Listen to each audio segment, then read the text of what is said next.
మొట్టమొదటిగా అబ్రహాము కూడా విశ్వాసంతో అడుగుతున్నప్పుడు శారమ్మ ఏమంది, నాకు ఇక పిల్లలు పుట్టే పరిస్థితి కాదు. ఆమెకు సందేహం. ఆమెకెందుకు సందేహం? పిల్లలు పుట్టలేమో, 100 సంవత్సరాలు వచ్చినాయి, వయసుడికి పోయి ఉంది, ఏం దేవుడు దేవుడు దేవుడు దేవుడు అంట అని సందేహం పడుతుంటే అబ్రహాముని శారమ్మను పిలిచి నీకు ఒక కుమారుడిని ఇస్తున్నాను అన్నాడు. అప్పుడు ఆమెకేమొచ్చింది, ఈ వయసులో పిల్లలు పడుతువా, వృధాపిలో పిల్లలు పడుతువా అని సందేహం వచ్చింది. కానీ దేవుడు ఆమె విడిచిపెట్టాలంట ఇచ్చాడు.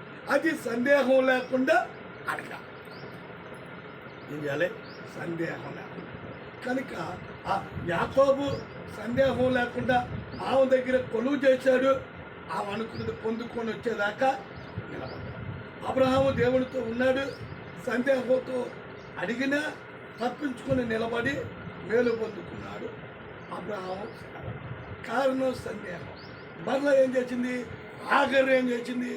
సందేహంతో శారాయి మాటలిని అబ్రహాంకు భార్య అయిపోయింది. పిల్లలు పుట్టిన తర్వాత ఇదొక సందేహం. ఆఖరి ఎడారిలోకి వెళ్ళి అయ్యా అప్పుడు శారాయి మాటలే విన్నాను. అబ్రహాము